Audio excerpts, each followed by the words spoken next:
And that's an example of very vague and erratic, rash, irresponsible hand reading. That hand reading is irresponsible, Mark.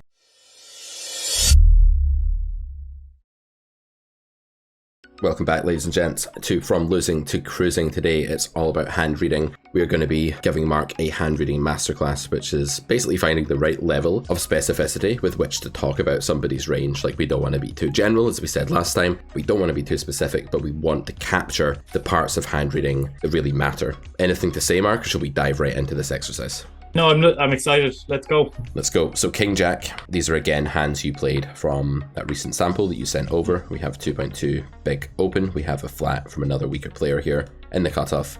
And we have King 8-6.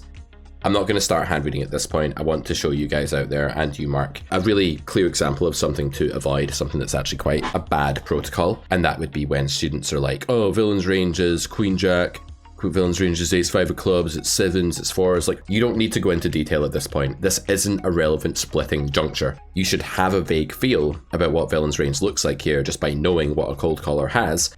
And if you feel the need to actually state that explicitly, you're already going wrong. You're already going into way too specific terms. So let's just say villain has a wide, weak capped, merged cold call range and go from there. We bet small and villain raises. Perfect opportunity. We didn't even pick these hands knowingly. I'm glad this one came up. How can you range villain here?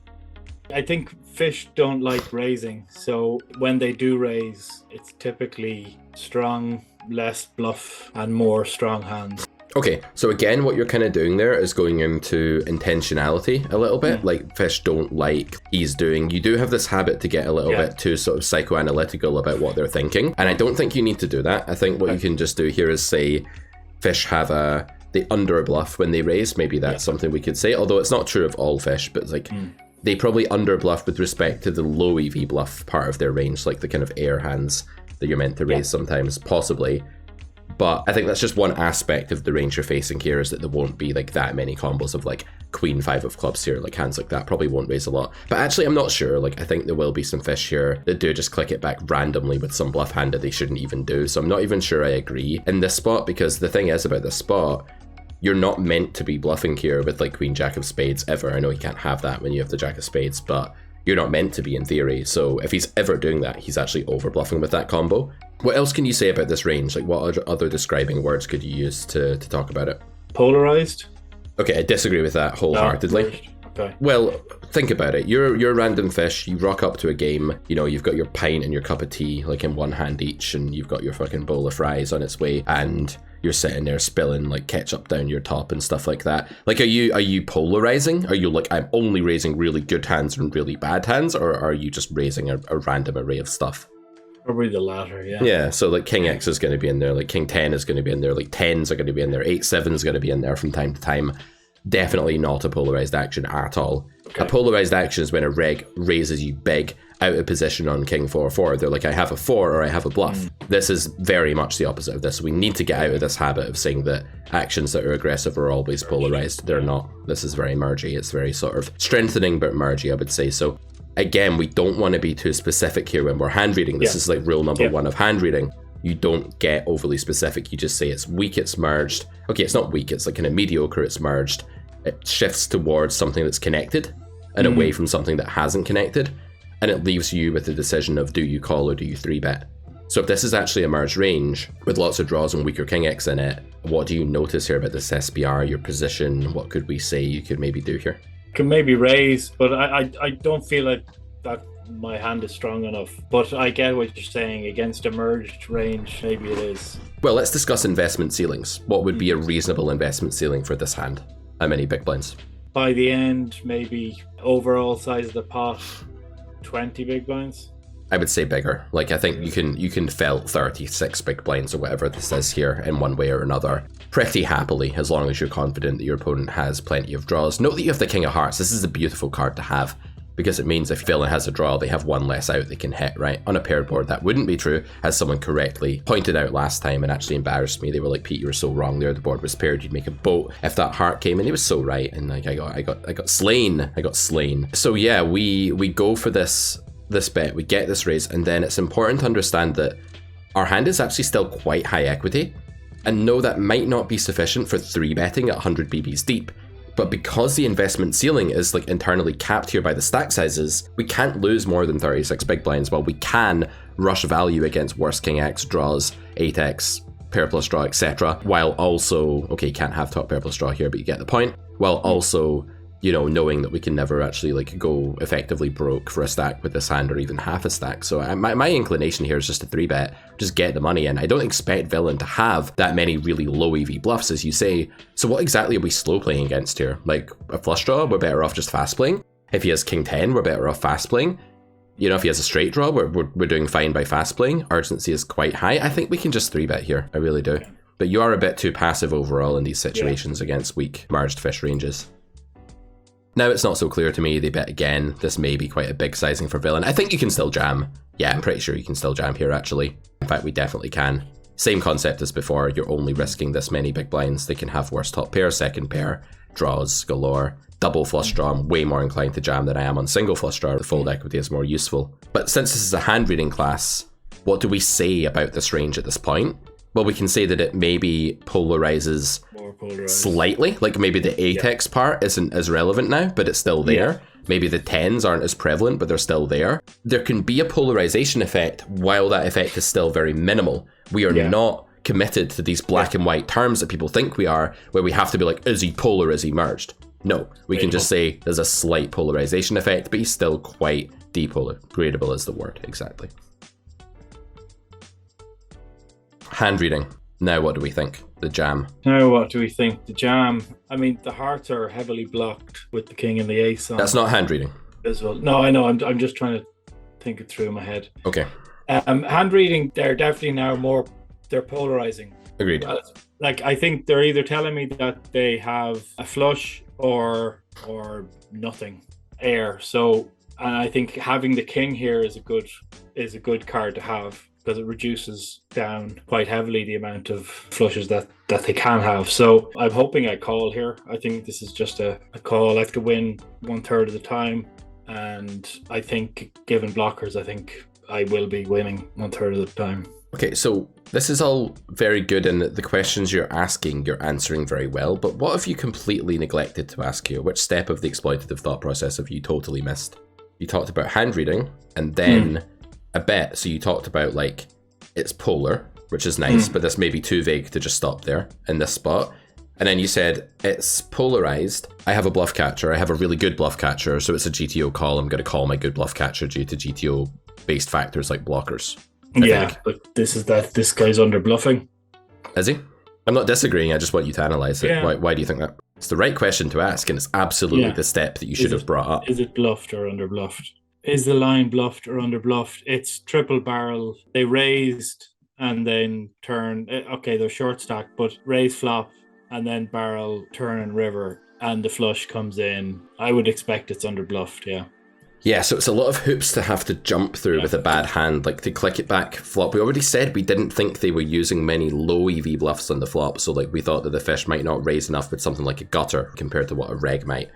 Then we get to the turn and they bet again, and then they jam the river on the ace of hearts, and it's kind of like, what does he have to have been bluffing with originally on the flop to actually be finding bluffs here? So you definitely can't go from saying the range is polarized to I call because of my blockers. If you do that, you've missed the most important part of the thought process on the river. The most important part isn't the theory, nor is it even like whether villain is polarized, though that is important. It's actually whether the spot is under bluffed or over bluffed. That is such a key question. You cannot forget to ask that. So you need to get away from theoretical takes on these spots. There's so many cases, and I say this for the audience as well, where poker players, myself included, have fallen into the trap of just being really theoretical about every spot. So they may have like spent a year or two of their career trying to get really good at GTO, trying to mimic it, trying to get really close to it, and then actually just realizing that they were break even in a game that they used to beat. Well, why was that?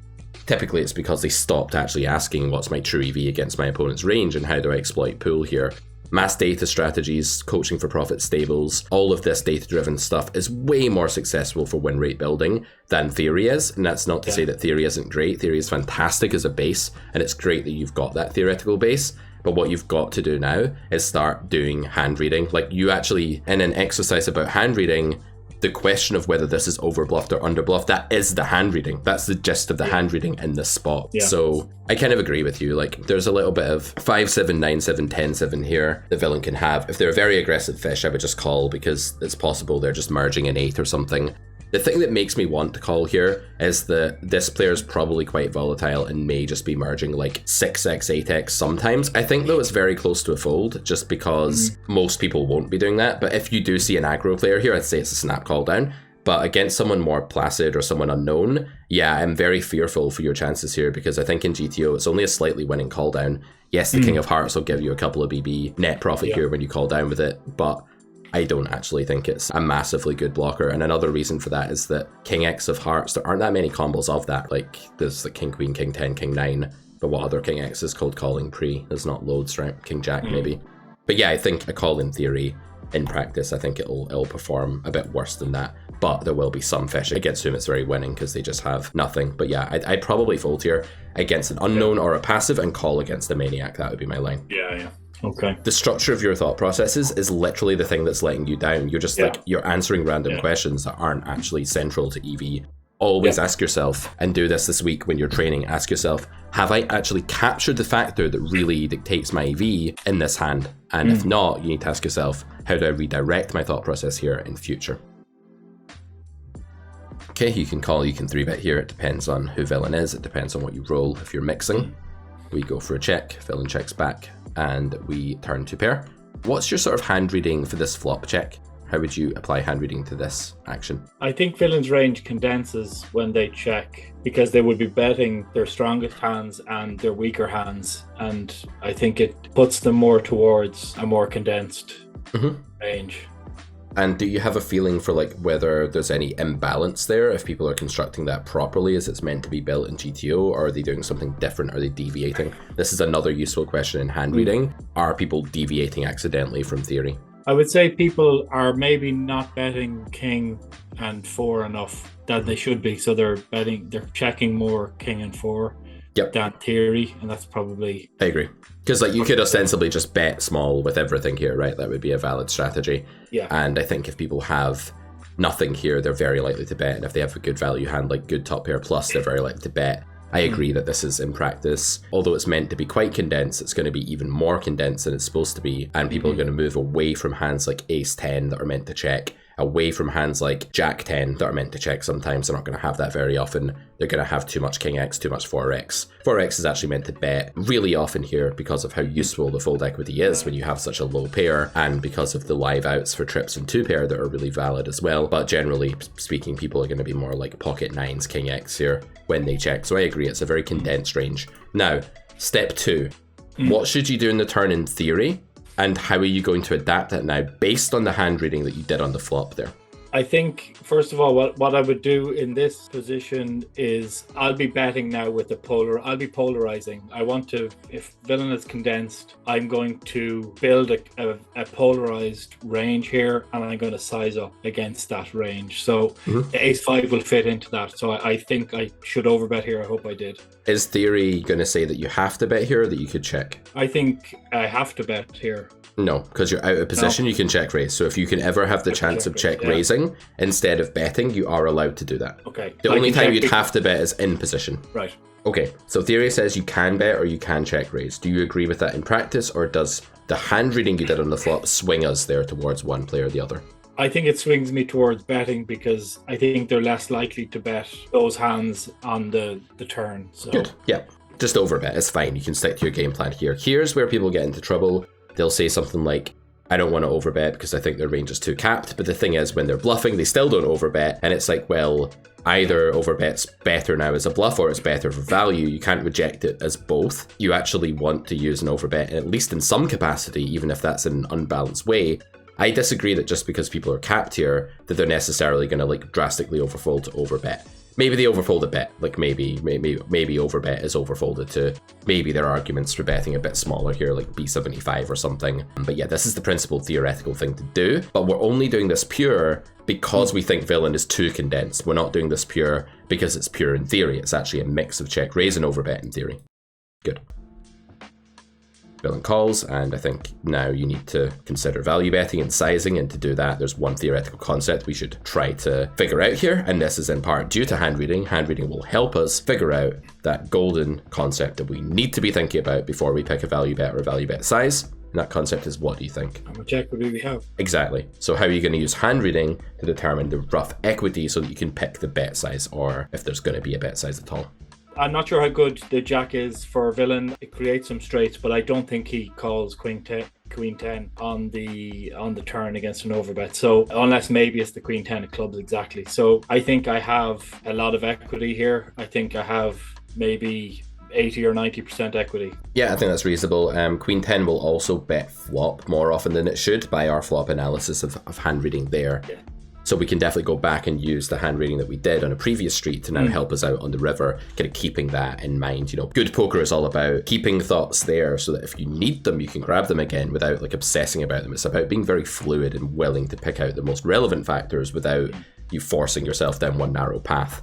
Good, yeah, so I think you can definitely go for pot here, slight overbet, something like that. I would stay away from really big overbets just because like there are some straights in ace jack and stuff now that beat you in pocket jacks that didn't exist before, although jacks may not call turn, it may, we don't know. So yeah, I'm thinking like b75 here. Another reason I would choose b75 is the more theoretical one that you're probably better at actually, Mark, given your knowledge, and that's your blockers. You're blocking a lot of the calls here. If you overbet, you're blocking tons of the calling range, right? The worst two pair and like 4-5 or king 5 and also the a6. So I think b75 is the right play here.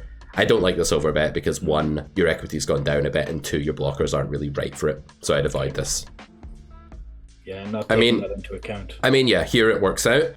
Villain does pay off with king 10, and this is why you've got to be really careful with thought processes like, oh, he's capped on the flop so he'll overfold the turn. Not necessarily. A lot of the time people just won't believe you. They'll just be like, I don't buy it, I'm going to call you down. Or here he's maybe thinking, I block queen 10, I have a king, I'm going to just bluff catch this guy, which is fair enough, and you get paid off handsomely here. But I would be a bit aware of your blockers on the river. But yeah, hand reading 101. What happens from the moment they check the flop, and how do we use the difference in their range from the GTO range to then build our strategy from this point forth? Good job though, you played this reasonably well. That's about as high praise as you'll ever get from me, like reasonably well. You didn't completely fail here. Didn't completely fucking butcher it. Alright. Okay. Yeah, I remember this hand, yeah. This was a misclick.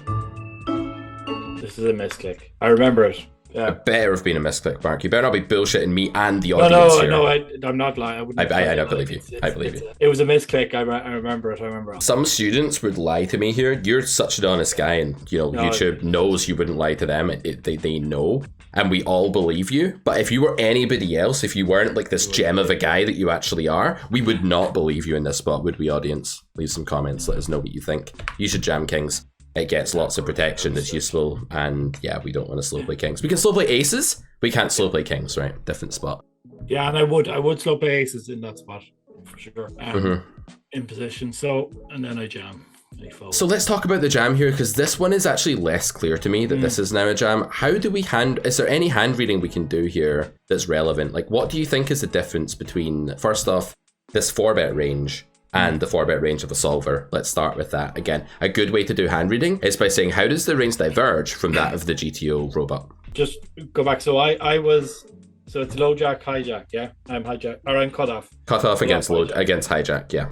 Cut off against hijack. So that 4-betting range doesn't have as much as the polar 4-bets that it should. What, it doesn't have aces? No, I mean the bottom end of it. I know, I just wanted you to clarify that. So it doesn't have the It has the aces, the kings, it has ace king, but it doesn't have ace 5. It doesn't have king 5.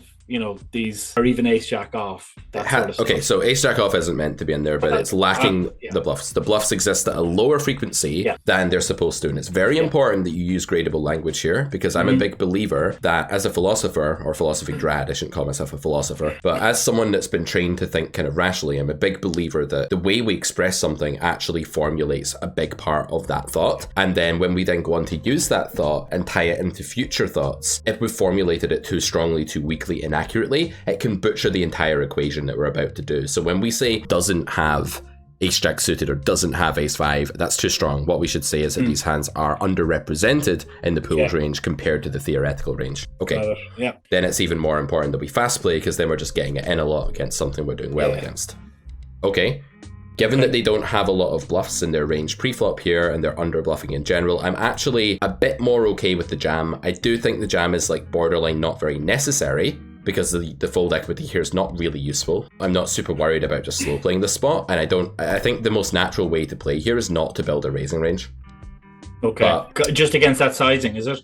Yeah, I mean, like, why do we need one? Look at the SPR, we're in position, we know urgency goes down when we face a bet, when we have position, and up when we're out of position facing a bet. So I don't really get the point of shoving here. I don't think it adds anything to our strategy, and like, yeah, I just don't understand why we need to do it. I would play call only as a defense strategy here and play call or fold. The upside is that, okay, maybe like villain is under bluffing pre-flop in general, but if you run into the one reg here who's actually just trying to exploit pool through fold equity and is trying to like barrel off king queen or something all the time and it's just being really aggro, you're going to cost yourself a lot of EV here by raising flop, because you're killing a lot of those hands, those king jack, king 10, king queens. They're dead. They're drawing like close to dead. You even have the king of spades. So I think this is a mistake, actually, to jam flop. I don't like it. Well, my thinking in game was that that range has a lot of tens, jacks, queens, and I block a lot of the king X, and it also has some ace. Like I think I have it as a very tight, narrow range with a lot of hands that will stack off, particularly when he uses that sizing on the... Yeah, that's fair.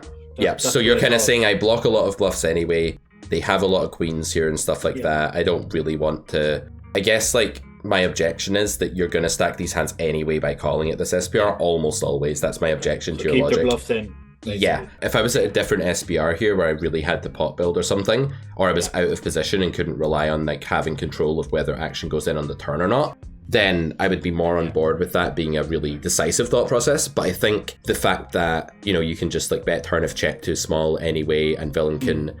Like, villain could be, like, the one reg that's just going to go nuts with, like, ace-4 suited, and I just think leaving the door open to that is well worth it here with this SPR. I just think there's just not enough to gain and too much to lose here by raising, ostensibly. Cool. Ace-jack of green, go for a 3-bet, villain calls, 6-4 deuce. Again, I'm not going to hand read here. Do you see why? Because it's a completely automatic action. Checking the flop here is what everyone will do, so I don't actually want to start hand reading. It would be premature and it would be clumsy and clunky and too much detail, so I avoid it for this juncture. Okay, check. Now I can hand read villain's taking an action that's extremely defining and changing of his range, so now I need to hand read. And how should I go about that process? So villain this is a polarized range. Yeah, I'll give you that one. Yeah, so I guess he's building a polarized range of good made hands and draws. Agreed. I block a shit ton of draws. I also block ace queen. Only if he has ace queen offsuit, because your ace is the same color as the queen. Yes. Yeah, if he's calling, he may not be calling that pre, yeah. So my blockers aren't good here, I would say. Okay, I'd say going to blockers, again, it's not really hand reading. Like, you've done the hand reading part, and the blockers are sort of, they're not the most important thing about your hand. The most important thing about your hand is you have the nut flush draw. The blockers are secondary. Like, yes, he can't have ace jack of clubs because you have ace jack of clubs. He can't have king jack of clubs. These things aren't great. However, you have the nut flush draw and you do beat like some of his bluffing range. So if you have the nut flush draw, you have implied odds and you ostensibly have some showdown value as well, you're not folding, you're calling here. So you're not raising because villain's range is too polar and there's not enough denial, there's not enough useful fold equity for the extortionate price of jam. So we're definitely not jamming, but we're definitely not folding either. Good job. Yeah, this is a nice call. I mean, it's a low EV call. Villain has reduced the EV of your hand fairly near zero, but it's a call that you must make, certainly. Okay, I mean, like, if you don't jam here, I guess, like, what else is there to do, really? I mean, this is a spot that villain will check back, yeah. This is a spot villain will probably like fold almost always, but he's supposed to fold almost always in this spot. So you just have to try, you know. You've got to try. You probably won't get called. Whatever you do, you've got to try. And going all in is fine. You don't want to like fall into the trap of being like, let me bet small because I think he's folding a lot. He's folding a lot if you bet small as well. He has mainly give ups there in that line, right? Because he's incentivized to shove his sets and things still. Yep, good 4-bet size. You brought that down into like the realms of something more reasonable now, so that's good to see. Why are you building a checking range? I thought you just bet 1/5. Like, why are you playing your hand when you've got a clear strategy for your range, you know? In these pots, I fear that their calling range has tons of aces, so that's why. There's tons of other stuff too. I have loads of better aces. Well, it's actually more relevant that you are not barreling off. Like, okay, if they have tons of ace X and nothing else, like, yes, you're dead and you should check. But surely villain still has like tons of pocket pairs worse than kings and broadways and stuff too. They do. So we can't just focus on the ace X. That's definitely tunnel vision. And that's an example of very vague and erratic, rash, irresponsible hand reading. That hand reading is irresponsible, Mark. Basically, you have taken a decision here that's drastically stepped outside of your normal strategy. And while your decision isn't blunderous, it's definitely disharmonious, or it's unharmonious, let's say, that's the word, with your strategy. You are going to still have a very low investment ceiling here, and if you bet 5th pot and then start checking, you're still going to be within that investment ceiling. You're not going to bet the turn, so it's okay to 5th pot the flop. You're not like going to lose your shit just because you 5th pot the flop, hopefully, and start barreling off or something. So there's no need to build a checking range that's just kings because you've got spooked. Be careful. And then if you're really worried about villain's rings being super ace X heavy, why even call? But, okay, it's not clear that that's the case. But what does he need to... This is where I'd really like you to do some hand reading again, because this is the hand reading masterclass. What does like theory say he should be doing here? And what do you think is happening in practice? Do we have a player type read actually? Reg? Sizing looks reggy, 9.2. Let's go with reg for now, yeah? Hand reading, let's give it a bash. I think theory says he should be polarizing here. I've checked behind, condensed my range, so he should be polarizing. So maybe should use a bigger sizing. It's a big pot, but... I mean, maybe, yeah. I think it's also probably fine, though. Yeah. So what are we saying, like a value region of ace X and then bluffs? Yeah. So if you think that's what's going on, you could actually just pitch, because you block the bluffs with your 2 kings here, and you don't block any ace X, because ace king, well, you might have ace king here, actually, at this SPR, but ace king will 5-bet pre sometimes, right? So that's not really the ace that you want to block. It's also possible this is just underbluffed, that people don't take like the king queen of clubs and lead here. I think this is a very underbluff spot. The only reason I'm tempted to call is that if villain is a weaker player that could have like jacks or something, then it's a travesty to fold here. But I actually think this will be really infected with ace X, and I don't even mind just pitching this immediately. I know like people are watching this like, oh, you can't fold kings to 1-bet, Pete. But like you probably can, because if someone's under bluffing and you have a bluff catcher, well, guess what? You should probably fold. So I think we could fold 1 street earlier and just save the red line there. I know it's a bit exploitable to like check back non-only kings and then fold it on the turn, but I'm not worried about being exploited. I think that I'm the one exploiting villain by checking back, asking them what they're doing, getting a load of transparency, and then saying, okay, you're under bluffing this node, buddy. I'm out of here. You're not getting any of my money. Like, too bad. So a bit of inconsistency there from you. Better just to quarter pot flop, check back turn, evaluate river. That's the standard sort of normal line in that spot. That's the one that we should be taking. Okay, final hand. Let's make it a quickie. We have jacks, 3-bet, call. So open by hijack, 3-bet by us, call, small bet. I'd like to see big bets here in these textures usually, but it's not a deal breaker for me. Call, I think you can bet range on this turn if you want to. Again, I'm not really hand reading yet because villain hasn't done anything notable yet, but I think you can range bet the turn. Like the king is amazing for you. You bet third with everything. You don't have to start checking all of these mediocre hands. It's about ceiling, Mark. It's about ceiling. How much are you going to invest by the end? Jack's going to invest third pot now. Jack's going to invest B60 now. You're just not going to jam the river. You're thinking about it as in like, oh, I have a medium hand, I have to check. No, you have a medium hand, you need to like keep the pot a bit smaller by the end of the hand. That doesn't mean you can't bet now and then check later. Yeah. So that's something to improve upon. A theory thing. Time to hand read. Villain did something noteworthy. Let's go. I think sometimes this is why I check that turn, because I know that's a really good card for me, but if I check, they're going to bluff. Are they? Like what? Like are they really going to try and bluff this spot a lot? Like with what? With what hand? They've already called a flop bet, so what hands are we talking about? They've condensed. See, you're jumping into assumptions without hand reading. This is why you're making wrong conclusions. So let's go back and let's hand read. They called flop and now they've done this. While we didn't hand read them on the flop, it's still part of their range that they called flop, if that makes sense. So you still have to bear that in mind. And see, because it's a 3-bet pot, you can be a little bit more nitpicky and a little bit more precise about your combinatorics here, because ranges are smaller. So instead of just saying draws, well, he doesn't have 10-8, right, in a 3-bet pot. You see what I'm saying? So we have to be a bit more specific. Yeah. What draws?